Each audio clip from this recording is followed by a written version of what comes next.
Bonjour, donc on démarre sur les bases de l'équation. Alors les équations, la définition, c'est une phrase mathématique tournée un peu sous forme de question. Je vous montre, je vais vous parler mathématiques dans un premier temps et dans d'autres vidéos on parlera physique.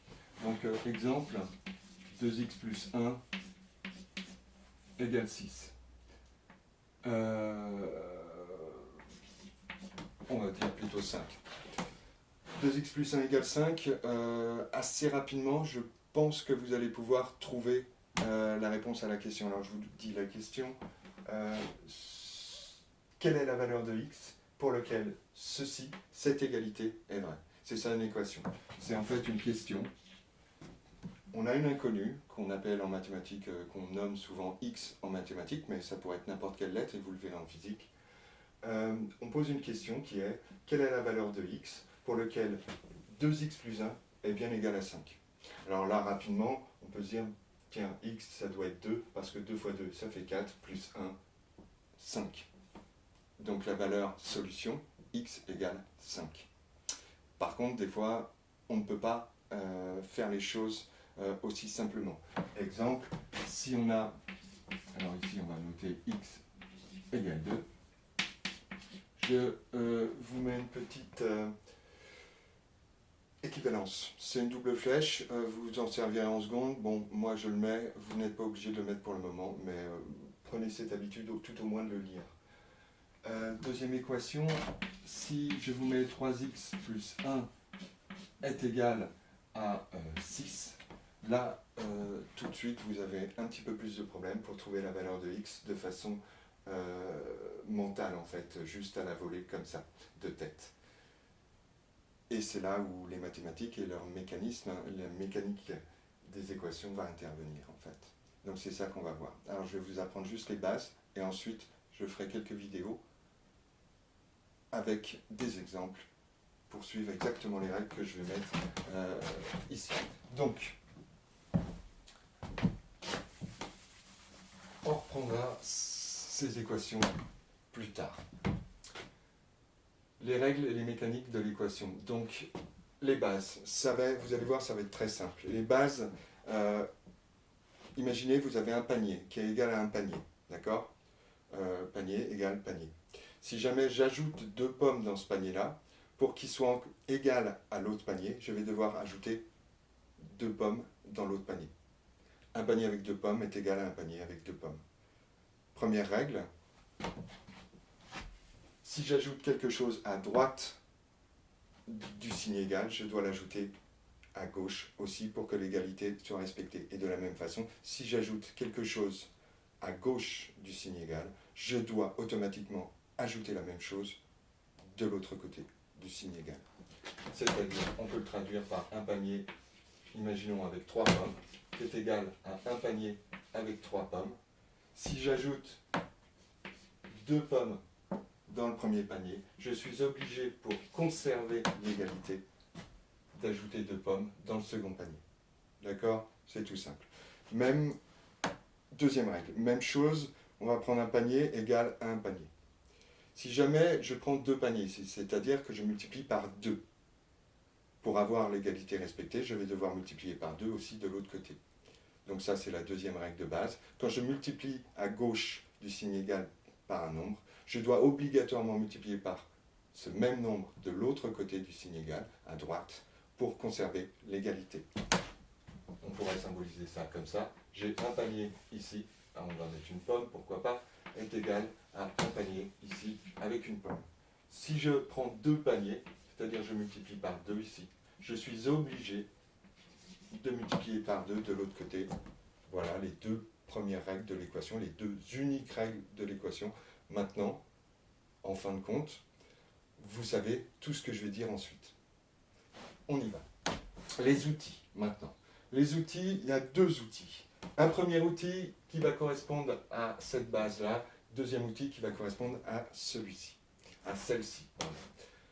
Premier outil, quand je prends un nombre et que je l'ajoute à son opposé, ça fait toujours 0.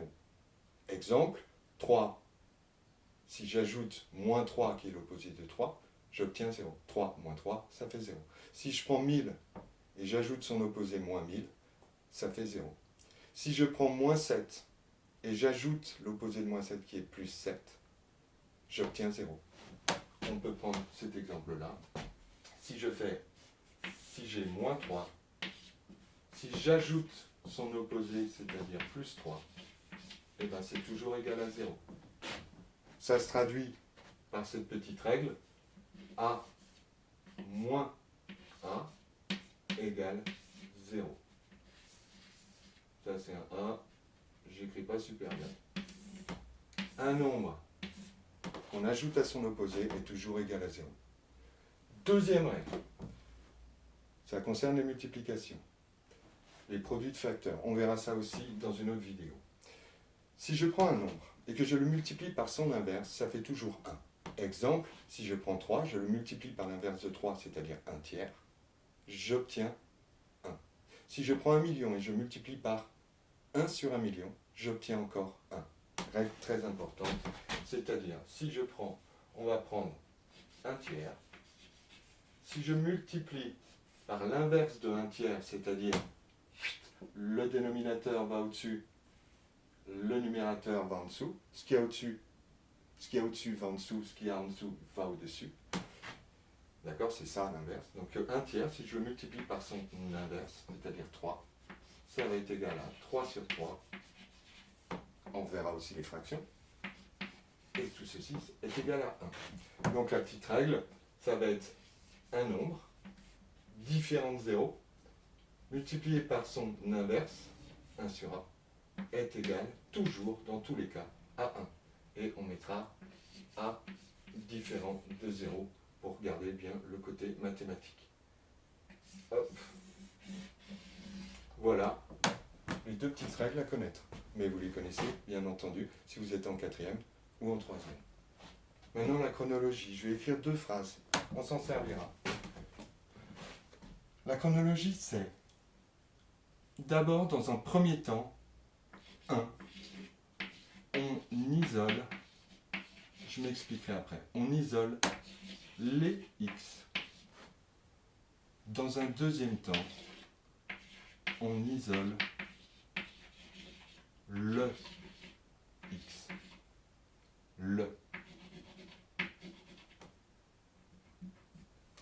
On isole les x, on isole le x dans un deuxième temps. Je vous le fais sur un exemple, et ensuite on en fera plusieurs autres dans d'autres vidéos. Reprenons tout à l'heure, nous avions mis notre 2x plus 1 égale 5. C'était une équation toute simple, on avait dit que x était égal à 2, on l'avait fait de tête. Maintenant on va utiliser les choses qu'on a écrites. Premièrement, je veux isoler les x, c'est-à-dire avoir les x du même côté du signe égal et les pas x de l'autre côté. Donc on n'a qu'à regarder, on a 2x plus 1 à gauche, à droite on n'a que des pas x, on a 5, donc on se dit, tiens, 2x on va le laisser à gauche, pourquoi pas, mais par contre le plus 1 on n'en veut pas. Donc on voudrait le faire disparaître. C'est là où intervient notre petite règle ici, notre petit outil. Un nombre ajouté à son opposé, ça donne 0. Donc ici, je vais mettre mon équivalence, ma double flèche, 2x plus 1, je veux faire disparaître le plus 1, donc j'ajoute moins 1. Ça c'est ajouter moins 1, je fais plus moins 1. Ensuite, je réécris ici, égal. De l'autre côté, j'ai mon 5, j'abaisse, toujours écrire en colonne, c'est beaucoup plus facile. Si vous écrivez en ligne, ce sera faux, et vous allez vous perdre. On pourra toujours en reparler un jour. Donc 2x plus 1 moins 1 pour éliminer le plus 1 égale à 5, mais c'est ici. Étant donné que j'ai ajouté moins 1 à gauche, je dois obligatoirement ajouter moins 1 à droite. Bien entendu, je fais la version longue, ensuite vous pourrez faire beaucoup plus rapidement, mais il faut d'abord apprendre le mécanisme et savoir ce que vous faites. Donc on réécrit, le 2x il n'a pas changé, plus 1 moins 1 ça fait 0, donc je ne le marque pas, est égal à 5 moins 1, ça fait 4. Ok? On continue, même si on a la réponse. 2x égale 4. Moi, je viens d'isoler les x. J'ai fini ça. J'ai isolé les x, c'est-à-dire j'ai mis les x à gauche et les pas x à droite. D'accord? Maintenant, je vais isoler le x. Pour isoler le x, je vais me servir tout simplement de cette petite règle. Un nombre multiplié par son inverse est égal à 1. Parce que moi, la réponse que je veux, la réponse souhaitée, c'est 1x égale quelque chose. Je veux transformer mon 2 en 1. Et pour ce faire, c'est tout simple. Je vais multiplier, pour transformer le 2 en 1, je vais multiplier par l'inverse de 2, c'est-à-dire 1 sur 2.